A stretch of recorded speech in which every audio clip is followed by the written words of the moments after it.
Governor Walz and his team. We're announcing a 6-month national moratorium blocking all new enrollments for durable medical equipment, prostheses, orthotics, supplies across the board. These crimes are becoming a major source of fraudulent activity. A conservative activist has come to the conclusion that today's Democrat Party is a freak show. Chad Groening has more. As we reported on AFN, radical Islamist Democrat Representatives Rashida Tlaib of Michigan and Ilhan Omar of Minnesota heckled President Trump during a State of the Union address Tuesday night. And most Democrats in attendance failed to stand when the president invited lawmakers from both parties to, quote, protect American citizens, not illegal aliens. Gary Bowers, chairman of the Campaign for Working Families. Anybody paying attention could see that the Democrat Party is a freak show. I've never seen such a display of anti-normalcy, heartless, the inability or unwillingness to show any respect to hurting Americans who've lost their children, their spouses. I felt like it was almost a science fiction movie. This couldn't actually be a reflection of today's Democrat Party, but it is. And Bauer says there were dozens of no-shows. And keep in mind, 80 of the worst of them didn't even show up for the speech. They weren't even there. Think what a zoo it would have been if they had been there. I'm Chad Groening. U.S. futures fell while global shares were mixed on Thursday after stronger than expected earnings from chipmaker NVIDIA helped ease some investor worries over the artificial intelligence boom. More news online at afn.net and download the AFN mobile app for your Apple or Android device. I'm Rusty Pugh. AFA Action takes attacks on the family seriously. The enemies of the family constantly employ new tactics to try to sneak past our radar. They know if we stand together, their evil plans will fail. Your gift to AFA Action allows us to stay vigilant against their onslaught. And if you give this month, you'll receive access to the Cultural Institute video When Your Faith is Illegal by Frank Harbor on AFA Stream as our thanks. You can make your gift today at afaaction.net.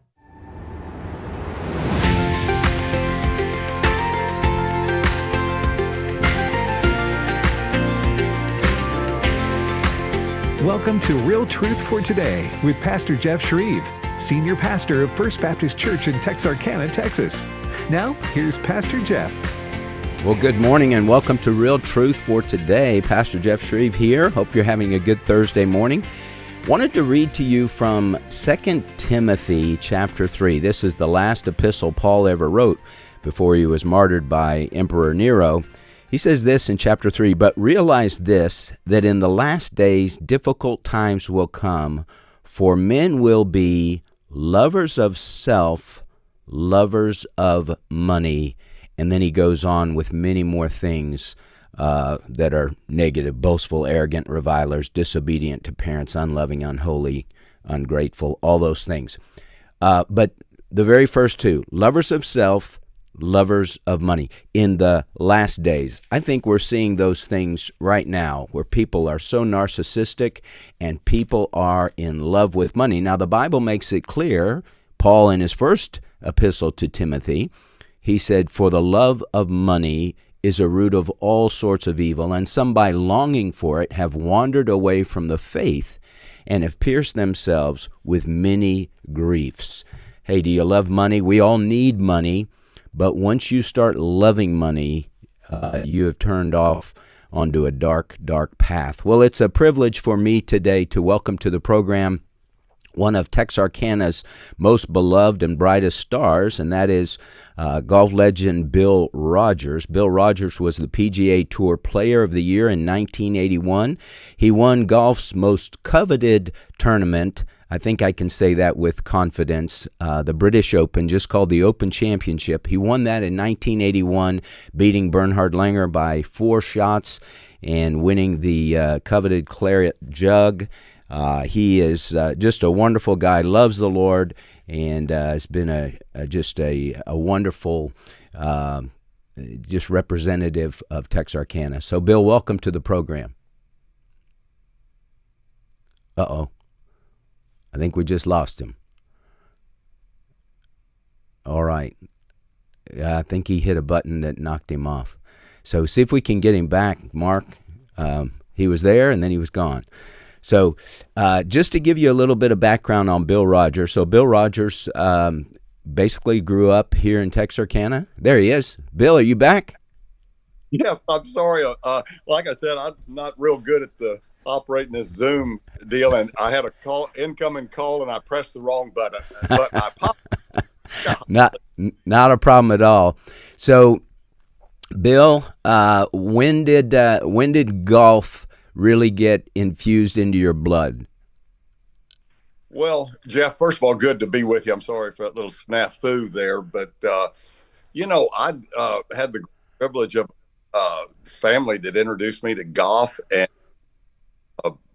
when my dad retired and we moved to Texarkana is when really my formal golf career began, and that was because Northridge Country Club, the golf professional Jerry Robison there, had taken me kind of under his wing, saw a young kid with some talent, and made the game fun and interesting, and included me in all that was going on, in learning how to play golf. And so that's when it really kind of, and my family was, had a competitive aspect to it. My dad loved to compete, as did my brother, Rick. And so it was kind of a natural to fall into loving the game and playing the game. Yeah. So you were how old when you started to really get into it? I was 9. And then when we moved to Texarkana, I was 12. And, I began to at least pay attention a little bit early on. And again, the fact that Mr. Robison and Northridge and Texarkana had such a big influence on my life. I still call it home, by the way. Yeah. I just I fell in love with the game, and I loved to compete, and I loved all that it was about. Yeah. I contend, Bill, that golf is the hardest sport to play. And yet I heard Lee Trevino say one time, he said golf always came easy to him, or he said to me, which floors me because golf is so hard. So for a guy like you, who became the player of the year in 1981, did you pick up golf quickly? Did it seem like it was just natural to you, or did you have to really work at it? Jeff, I did. I might be one of the few, maybe like Lee, that could say that the first time I picked up a golf club, I could do it. And I probably would say that the fact that I followed my dad and brother to the golf course, caddied, shag balls, all the stuff, before I even played the game, I was introduced to it by watching it. And that had a big impact with my early formative golf playing. Yeah, I could kind of do it right from the start. There probably obviously was some learning curve there, but in my memory, I could get the ball around the golf course, and the fact that I love to kind of on a regular basis prove myself and trying to get better had a lot to do with being able to play the game from the very start. Okay, so Bill, for lots of athletes, golf is a different kind of athleticism, because being strong, being quick, being instinctive, some of those things kind of work against you at golf, because I want to hit it farther, so I'm going to try harder, and that seems to bring the opposite effect. How do you see that, golf as a sport compared to other sports with just natural athleticism? Well, I couldn't agree with you more. And back to your earlier statement of the hardest game, I certainly believe that.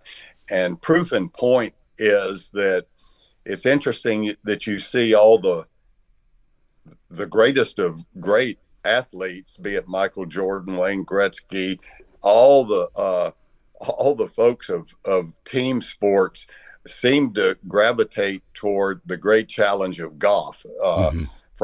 Because it's not only just a a sport challenge, but it's a life challenge game. And anyway, but in regards to speaking of athleticism, when I joined the tour, there was really kind of only one person that you would kind of think of as being an athlete that treated it that way, and that was Gary Player.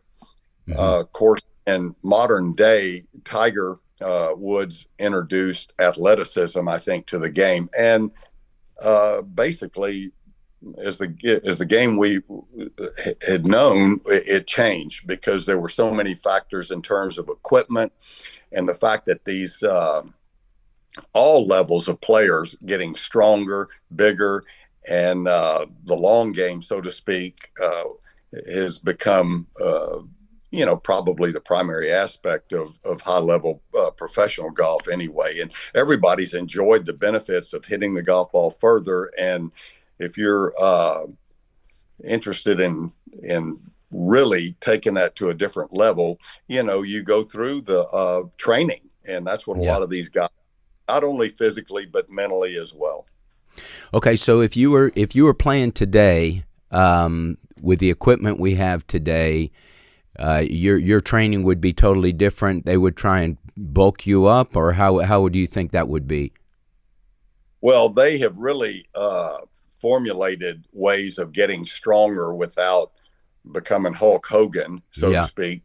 There's been a lot of focus on the strengthening of and flexibility of which is primary in length as you relate it to hitting a golf ball. But when in my era we ran for the hills, we didn't even want to lift a suitcase when or our golf bags when we were playing, and I really say that kind of in jest, but it was the truth. There was from a physical standpoint, we really didn't entertain the idea of being gym rats or spending any time really working at it, at becoming a kind of a physical athlete anyway. Right. So, yeah.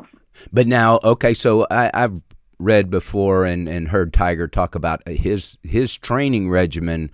I mean, he'd hit, he'd work out, lift weights, and then he'd like play tennis or basketball or run or whatever, and then he'd hit golf balls for hours and hours and hours and putt for hours. I'm assuming you guys back in the 70s and 80s, you were just on the course, right? Just hitting balls and practicing that way? Yeah, but from first light to dark, we were there.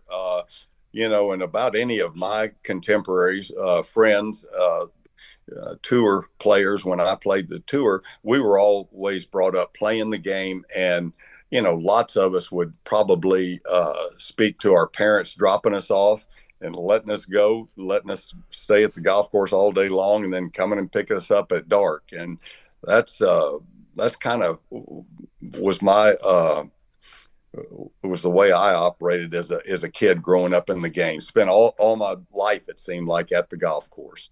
Yeah, and that makes it, golf is a different game for that, because like basketball, I played basketball growing up, where you could play for a while, but then you ran out of gas. It's too physically exhausting, and so if you play for 2 or 3 hours, then it's like, I can't play anymore. But golf, you can play all day. It's exactly, and especially when you were out there trying to beat your friends, and there was the competitive aspect to it. I mean, that'd keep you out there as well. So I always have a big smile come on my face when I think about my childhood and what growing up in the game. Yeah, Bill, for you specifically, when you would practice, are you practicing the long game or the short game? I've heard like people like Gary Player say you need to spend a lot more time on the short game than you do the long game. Well, that's where I would give Mr. Robinson a whole lot of credit. He made it very, he emphatically stressed the importance of short game. And we would, we would spend as much time pitching, chipping, putting as we would in working on the long. So be that as it may, I ingrained early that the importance of the short game. And I think quite probably that's the reason I felt like that when I played the game for a living that, I had a very good short game. Bill, when you play golf for a living, people watch it on TV and they think, oh, how glamorous, these guys have it made. The travel side of golf, the being away from home side of golf, the constant grind of golf, that's what a lot of people don't think about. But that's really what kind of drove you to burnout, wasn't it? It was, Jeff. And, I loved it, though. Youth is a wonderful thing. I think it'd be a nice thing to bottle up and keep for a while. But it also can, be a curse as well. But be that as it may, I loved everything about playing professional golf. Of course, when I think of a career and a life in the game, I also think of, my junior golf, my high school, college golf, of which was, kind of the evolution of becoming a professional golfer. But there's a lot to the profession of golf other than just hitting a golf ball and posting a score. As you mentioned, the travel, which is of utmost importance to have a wonderful support group around you. And in my case, my wife, she loved the lifestyle, was a wonderful supporter of what I did. And so I think we were one up in that category. We didn't think too much about how tough anything was. Of course, the ups and downs of playing good or bad or kind of in between is a roller coaster ride for sure. It's part of the journey, learning. But the fact of the matter is, we loved it, and loving something, and it was just a sharp focus of what we did. We thought. Let me jump in here, Bill. We're up against a break. I'm talking to golf legend Bill Rogers, the 1981 Player of the Year, and we're talking about the love of money. We'll be right back. Here's Rob West of Faith and Finance, heard here daily on American Family Radio. We understand how important it is for Christians to leave a legacy that will impact generations to come. One way you can do that is through a charitable gift annuity from the AFA Foundation. A charitable gift annuity benefits the culture-transforming work of the American Family Association. It helps ensure American Family Association is here boldly standing for biblical principles well into the future. And the charitable gift annuity allows you to shore up permanent income for life. Reach out to Riley Wildman and the team at the AFA Foundation today to see if a charitable gift annuity is right for you. Call 800-326-4543, extension 345. That's 800-326-4543, extension 345. Or visit them online at afafoundation.net.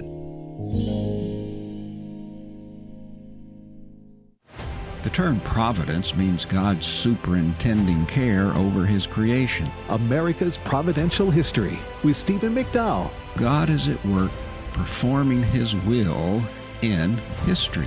And so through this podcast, we're going to be taking a look at the providence of God in the history, and in particular in the history of America. America's Providential History. Available now on the podcast page at afr.net. On the next Focus on the Family, Michael Johnson offers practical, faith-centered guidance for young adults who are searching for a spouse. You'll hear why developing strong relational skills before romance matters, how to cultivate a healthy mindset, and what it looks like to build a shared mission rooted in God's purpose.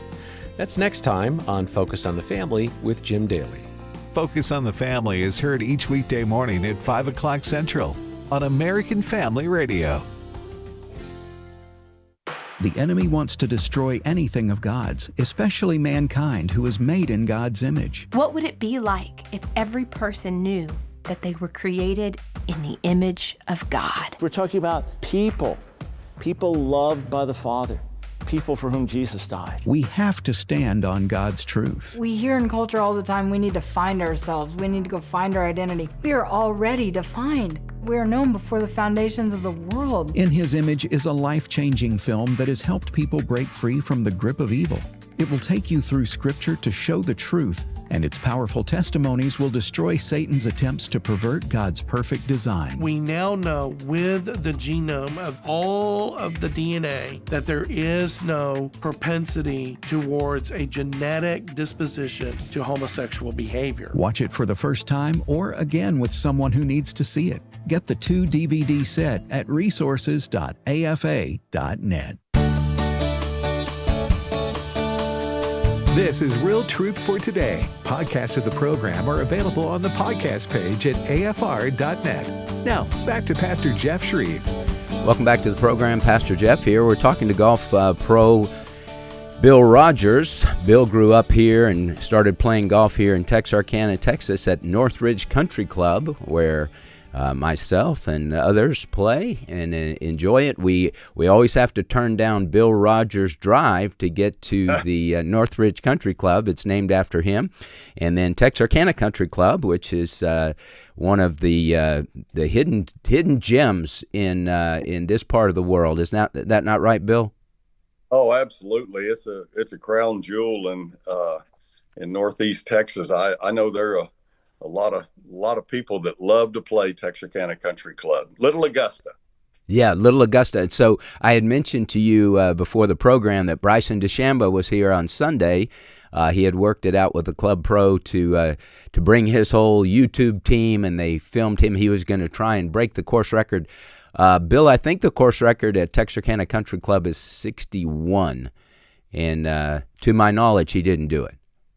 No, nor did I at any point.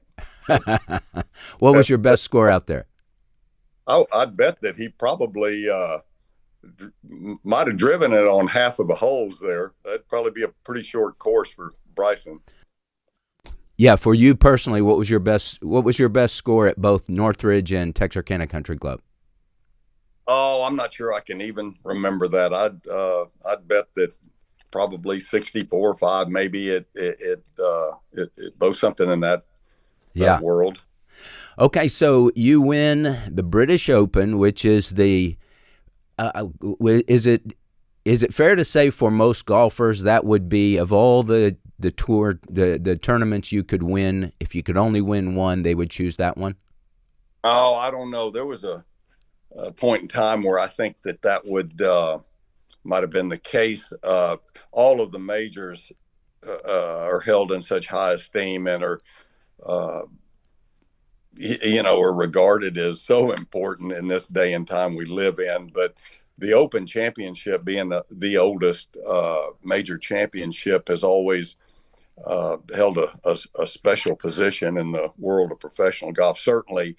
And as we are going to talk about money and the whole gamut of golf, the Open Championship is really has always been regarded as the world's championship. And as an Open champion, the world wants to see you. And as we'll probably get into, I didn't disappoint them there. I can promise you. I traveled every corner of the earth, as much as wanting to be an ambassador for the Open Championship, but I was in love with that almighty dollar. It was an idol. When did that change for you? When did you notice yourself really starting to go after the money?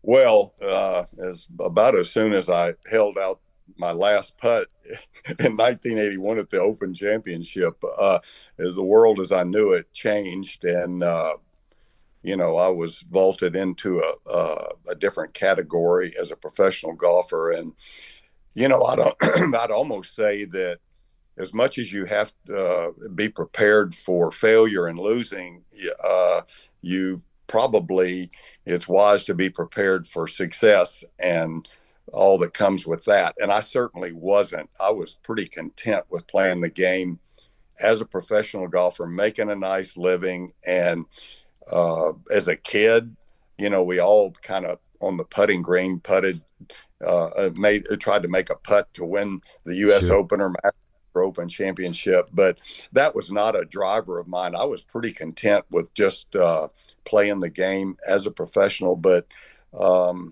as fortune had it, I moved along and put myself in a position to be a player that was capable of winning a major, and did. So, Bill, we live in a world today, especially with the NIL situation in college sports, where young guys are starting to just chase money. I heard Nick Saban say, he and his wife would bring in these recruits and their parents, and they would talk to them, about how we're going to be like surrogate parents for your children. And I think it was his wife that said they don't want that anymore. They don't care about that anymore. All they want to know is how much you're going to pay my son.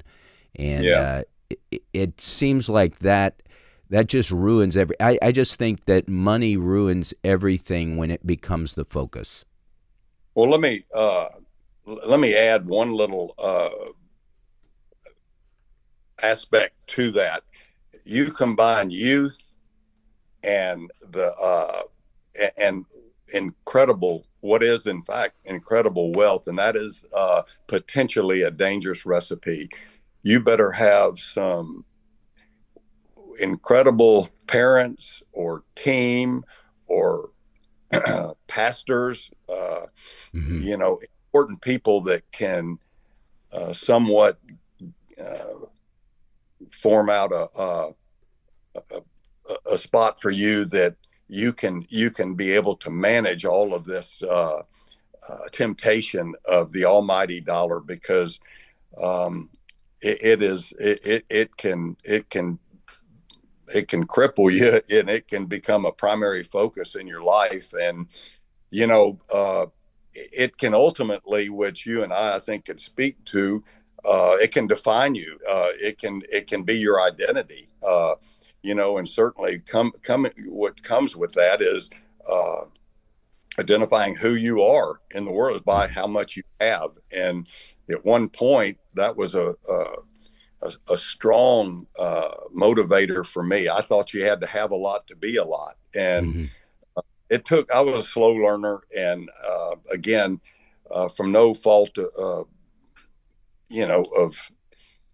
anybody else other than myself, because I made the choices to, I had plenty of opportunity, and I loved the idea that I did, and I went for it. And ultimately, and we may speak of it, probably caused a degree of burnout. No doubt about it. Yeah. How do you think, when you were on the tour, Bill, and you were there with Jack and with Arnold toward the end of his career, and a lot of big names, Gary Player was still playing then, on tour. How did those guys navigate that in your mind? Because you always can see, I would think you could see guys that's like, this guy's going off the rails. He's drinking a lot. Maybe he's carousing or whatever. I don't want to do that. I'm married, have a family. Were there some role models that you could model as a younger guy when you were growing up in it? Well, I think definitely so. And as it relates to a faith journey, in 1976, just my second year on tour, there was what was called a tour Bible study, met every Tuesday night, and there were some wonderful people involved with that, the Larry Nelsons and Rick Massengales and Wally Armstrongs, and they were quick to invite the young players, the newer players on the tour, to come attend and to get to see kind of the opportunity to maybe manage this insane lifestyle of being a professional golfer. So I met the Lord one Tuesday night in Tallahassee, Florida. I heard the goodness, forgiveness, and hope, and peace, and joy, and heck, I was on fire as a new believer for 2 weeks, man. I had a major behavioral change. Like reading the Bible, I was a very much a profane mouth. I just. But anyway, I had some immediate changes. But the lure of the lifestyle and all involved with being a professional golfer quickly took hold of me again, and I put on the shelf the the idea of pursuing a faith journey and what that was all about. And it really wasn't until I left off the tour in 1988 that that became an important aspect of where I wanted to, spend my time for kind of post-professional golf. Right.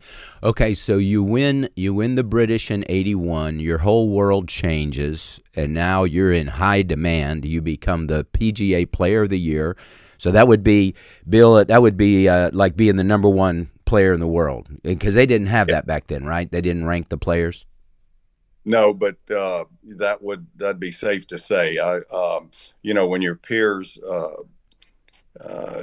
basically acknowledge you as the player of the year, that's kind of would be defining into itself. Yes. Okay, so you're a Christian at that time, but you're not really walking with the Lord. Is that right? No, sir. No, okay. Sir. Not by the stretch of the imagination. I wouldn't dare try to fool God into thinking that. No, I was living in a world all about me and totally focused on what I could take. I was a sure enough taker. Didn't have much give, and like I said, it was many years later that I say many. It really wasn't that. It was 7 years after all of that whirlwind success on tour that I walked away from it. How long did it take you, Bill, to feel like I'm just totally burned out? Did that take the full 7 years, or had that been brewing for a long time? Oh, it'd been brewing, and I've thought about it often. I believe it could have been at the end of the 1986 tour season that I really began to kind of question, is this what I'm going to do? I'd kind of fallen out of love with the golf, and certainly professional golf and all that was involved with it. I became I would self-admittedly lazy, complacent with working at my golf game. I wasn't willing to pay the price to be great. I was pretty content with mediocrity, which that's a good ingredient if you want to ship out of what you're doing, because wasn't long before it wasn't out there to compete. Really, it was just to go through the motions, and not a good place to be at all. In fact, I can think of many times of being in dark places and really preferring to do anything other than play golf. I didn't like anything about it, and so that was a dark babe. So, God was faithful and introducing a new chapter in my life, and forever grateful for that. Yeah. Now, what was your wife's response with that? Was she glad? I mean, she obviously saw that you were kind of melting down inside. Oh, I'm glad you asked that question, because as I mentioned earlier on, she was a trooper. She loved the lifestyle. She was good at it. She could organize, keep us everything in order. And really, my life really amounted to, if I could find the first tee on Thursday on time and sign my scorecard, I was in pretty good shape, so she could take care of all the details. But I would tell you that I hate to even admit this, almost to today as we speak, she might have regretted leaving the lifestyle, but she was a supporter. We had young children coming along as we left the tour, and obviously as a mother and father, we had different priorities, and so that made it kind of a no-brainer. But she loved it. She loved her friends. Heck, I love my friends that we grew up in the game with, but it was time for a change, and we embraced it. And maybe this is for a different question, but one of the things, the gift that God gives us of being able to reflect back and look in the rearview mirror, I never regretted making that decision and leaving competitive world of professional golf. And I think that, I don't know, it was almost like an affirmation. And so that was a good way to start the next chapter of my life. Yeah. Okay, I know that you beat Bernhard Langer in 1981 for the British Open Championship, and then Langer played. He just in the last year retired. I mean, he's had an unbelievable career in terms of the longevity. Yeah, it's just remarkable. It's one of the absolute top 2 or 3 stories of professional golfers. It's just to know how hard the game is, but to physically still be but he's a German, of course he's an American now, but a German's got that incredible will to want to play and gosh, I didn't know he retired. I thought he's still doing it. Well, his story's similar to yours, Bill. I think he got saved at a golf, some kind of Bible study on the PGA Tour. Yeah. He's been a wonderful ambassador for Jesus, and quick to share his faith, and that of utmost importance to him. In fact, his testimony is well documented on YouTube and all the stuff. I'd encourage anyone to look it up and to see how he came to faith. Remarkable story, and certainly he would credit the Lord for the longevity he's been able to enjoy in the game. Yeah. Well, it's cool to see guys like Scotty Scheffler who use the game of golf to platform their faith and to let people know about Jesus. We see that in different arenas of the sporting world, and it is a great opportunity because you have the microphone in your face, and you can, you're not preach a sermon, but you can let people know, hey, I'm doing this through the power of the Lord. We're talking to golf legend Bill Rogers. He was the PGA Tour Player of the Year, the best player in the world in 1981. He won the coveted Open Championship that year, along with some other tournaments.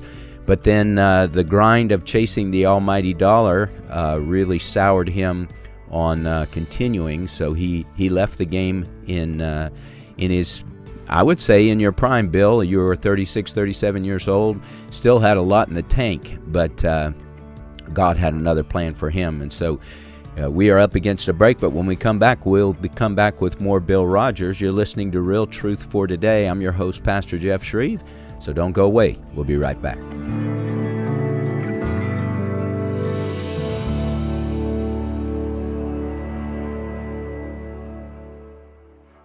Hello, my name is Andy Miller, and I'm the president of Wesley Biblical Seminary based in Ridgeland, Mississippi.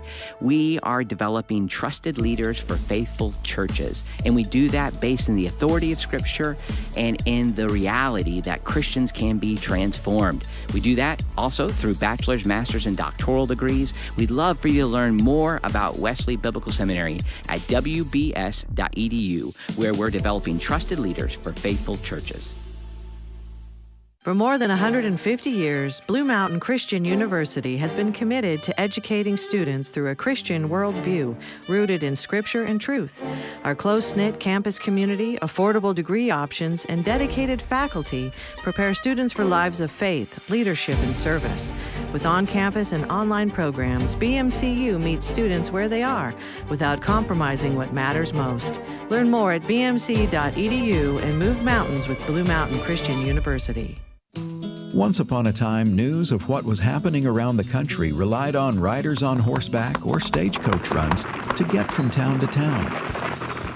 Needless to say, breaking news was more like slowly melting news. The telegraph helped speed up the spread of information, but not every town had a telegraph office, so it was time to saddle up the horses again. Today, we have instant access to lots of different stories about the same issue or event. But many news outlets have learned how to twist the news to fit their narrative and control public thoughts and opinions. American Family News is different. You still get up-to-the-minute information on the news from home and abroad, but we report the facts from a Christian perspective. You get to make up your own mind and form your own opinions. Why not join the growing number of people who trust American Family News for timely, accurate information? Visit afn.net today. afn.net. With today's Dr. Dobson Minute, here's Dr. James Dobson. It used to be believed that most children were basically happy and carefree, but that's changing. Now we're seeing more signs of serious depression in children, even as young as 5 years old. If a 5 to 10-year-old is depressed, he may show signs of lethargy. He may show no interest in things that would normally excite him. Sleep disturbances and stomach complaints are other warning signs. Another symptom can be open anger, hostility, and rage. If you suspect your child is beginning to show the signs of depression, there are several things you should do. First, you should help put into words the feelings of the child and try to find an explanation for their sadness. Make yourself available to listen without judging or belittling the feelings expressed. Finally, I urge you to seek professional help if you feel the problem is out of hand. For more information on this topic, visit drdobsonminute.org.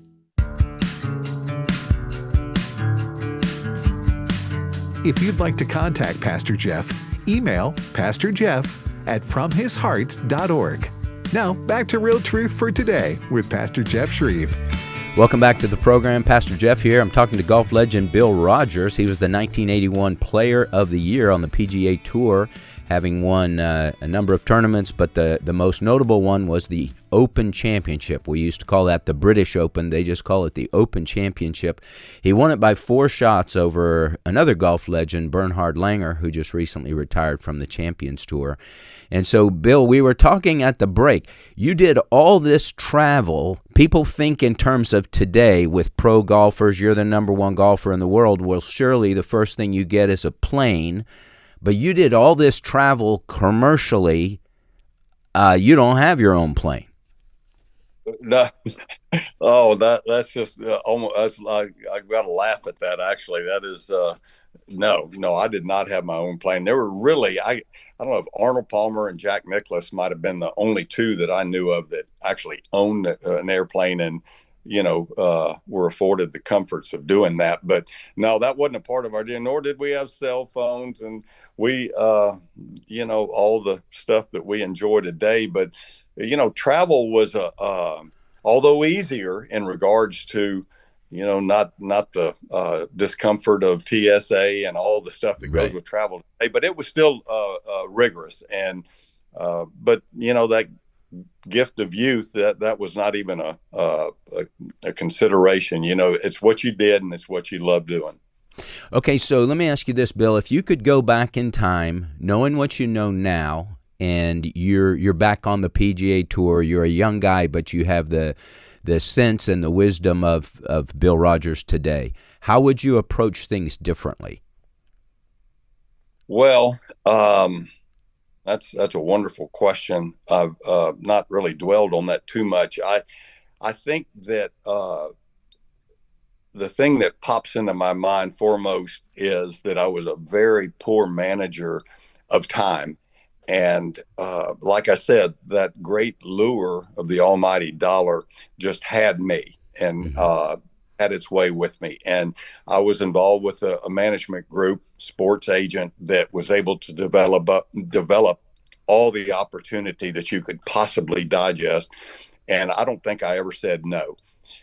If I could go back in time, I would love to think that with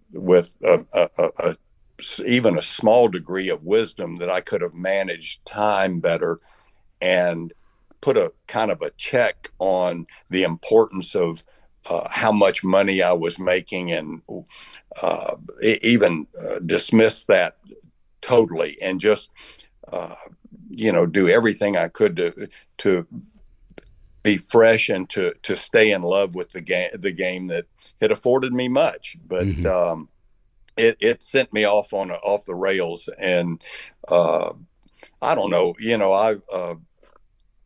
I'm grateful for every ounce of it, to be honest with you, because as I look at it from God's perspective, He allowed me to experience a great rich life, not rich literally, but to have experienced so much, and the important people and the wonderful people that He's put in my path and in my life has been just remarkable. So nothing to be right. Bill, did you see when you were on the tour, the PGA Tour, did you see a lot of guys? Because guys are gone so much of the time, which is the recipe for disaster. You can get yourself in all kinds of trouble with alcohol, with carousing, with women. Did you see a lot of marriage? It's almost like being in the military where marriages just fail over and over and over. Were you witnessing that? Well, certainly. And there was a high degree of or level of divorce on the tour. And you're exactly right. There was a lot of temptation, no doubt about that. But, one thing that as it relates to marriage that was so important as you pursued your profession was that you were awfully fortunate if you had a wife that was 100% in, supportive, and was committed and sacrificed to the lifestyle that not only you chose, but that she chose. And that was, I'm not going to say that was not the case all the time. There were a lot of marriages that suffered because the wife just couldn't quite adjust to that lifestyle. So, that you could take that out and speak on it all day long, but it was a test for a marriage, no doubt about it. Yeah, for sure. Bill, what would be your advice to young guys? The difference when we talk about the love of money and how it's just gotten into the college game to such a degree where these guys are just chasing it, and they're blowing off their college careers just chasing money. We had a guy in Texarkana that played football here, and then he went to A&M, and then from A&M he transferred to Indiana. He was at Indiana for a year, and then he transferred because he was, they were paying him more NIL money. And I told a friend, I said, good night, if the guy had stayed at Indiana, he would have been a national champion. That stays with you for the rest of your life. Chasing another 20, 30,000 that's here today, gone tomorrow. What would you say to those young guys that are doing that stuff? Well, maybe first and foremost is pursue a faith and to understand spiritually who you are and as it relates to what you're doing and everything else in life. I think that's very important. We have some tremendous examples and ambassadors of the faith community that allows you to at least have an idea of the pitfalls along the way. And kind of, I know we've all seen it coming, certainly us sports fans. We knew that the love of money, the almighty dollar, was going to infiltrate to a large degree the sports world, and it has. And as quickly as we want to point fingers at the potential of what the almighty dollar, how it can influence your life on the short term, there are some examples. You mentioned Scotty Scheffler, but his where he stands in the sport now speaks not just only to golf, but across the whole line of sports. And he's a wonderful example of how to navigate this incredible high profile world of sport. And, he basically came out of what is called College Golf Fellowship, CGF, which is a ministry in the college ranks of speaking into these young college players and to prepare them for the next step, which it may be playing professional golf or pursuing a business, business opportunities. But we're led to believe by what the world feeds us that success is defined by how much you have. And all the stuff we want, all the possessions, the puny pursuits of possessions and prizes and success, but ultimately the beauty and relationship is where we want to be headed. And because that's all that's going with us in this. The next step, that eternal step, is relationships and right. what others mean to us. Yeah. Okay, so Bill, when you graduated high school, it seemed like all the pro golfers. I mean, the next step was you go to college. And was anybody back in your era? Was anybody bypassing college to just go on the tour? Not many. I can't draw out an example right now of somebody who just jumped right over college to. It did happen in Europe and Australia. I know. Well, I say that David Graham, who was a U.S. Open and PGA champion, he was an Australian and now lives in America, but he forfeited school, and decided he wanted to turn professional at a young age. But very few examples of that from the era of golf I played in. Yeah. I got for Christmas last year a U of H Phi Slamma Jamma shirt. And I know you're a Cougar, so I almost wore that in your honor. Oh, I've been nice. They were a little after me. I was a little older than that group, but U of H, we've had our share of highlights, of sports highlights. Yeah, I really have. Well, Bill, it's been wonderful talking to you. When you think back on your PGA career, what are some of the things, maybe life lessons that you learned? Because golf is different from other sports. You had talked about you had gotten kind of mediocre because you were getting burned out. If you're playing pro football, you sign a big contract, well, you're going to get paid regardless. But golf is not like that, because you eat what you kill, and if your game starts to slip, then you're not in the money. What would be some things that maybe a couple, two or three that come to your mind that you say, these are life lessons that I learned from that game? Well, you stated it nicely there, but the fact that golf is defined very much black and white. Where a score is a posted score is what you earn, and it's a game of high integrity and honesty, and all the idea of calling penalties on yourself or infractions, but it's always represented a high level of that. One of the beauties of the game, of being able to play an honest round of golf and with great integrity. It represents that. So we've been involved in a beautiful game. But life lessons, I'd have to say the friendships, relationships made along the way, of not fellow competitors or contemporaries, but the people that golf has afforded me to help me navigate this thing we call life. And I don't know of a more intriguing or interesting platform with which to share our faith as well, and is just a natural in doing that. And I've had the great privilege in this second half, so to speak, of life to be able to, share testimony and to travel and to,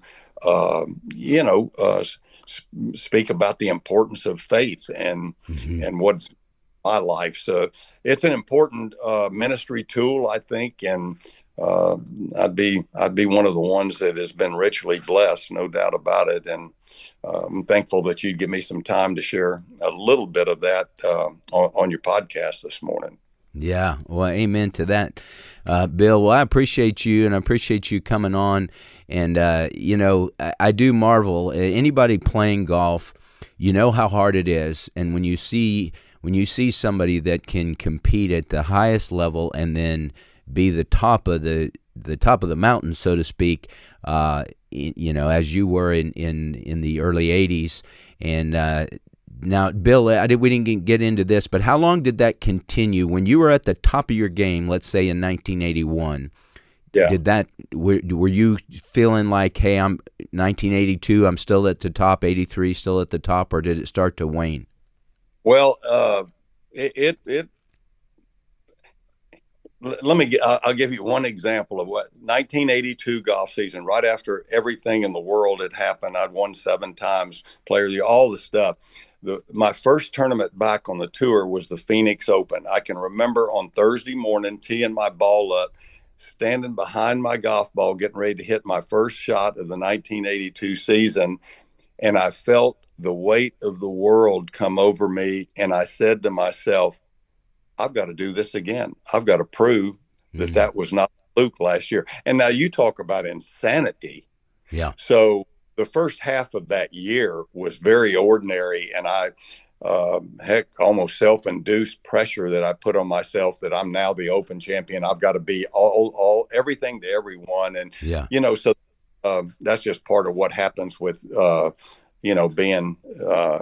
being at the top of your sport. But anyway, for the most part, it was enjoyable to represent the game at a high level for a little while anyway, as I call it, a little blip on the radar. Yeah, very good. Well, God bless you, my brother. And next time you come to Texarkana, I'd love to get together and buy you lunch and get to visit some more. I appreciate it, Jeff. You're very kind to have me. Thank you, brother. Well, thanks for listening to Real Truth for Today. And listen, the love of money is a root of all sorts of evil. It's not that money is, but when you start loving it, when you start pursuing it, that's when it starts to rot out your heart. We as Christians are called to fix our eyes on Jesus, the author and perfecter of faith. He provides for all our needs, and my God shall supply all your needs according to his riches and glory in Christ Jesus. Do his will. That's where you find satisfaction in life. It's not in money. It's not in achievement. It's in Jesus. Read the book of Ecclesiastes, and you'll see it in full in Solomon's life. Who can eat and who can have enjoyment, he says, without him? Well, go out today, shine for Christ, and share what great things the Lord has done for you, and God will use you as his witness. God bless you. The views and opinions expressed in this broadcast may not necessarily reflect those of the American Family Association or American Family Radio.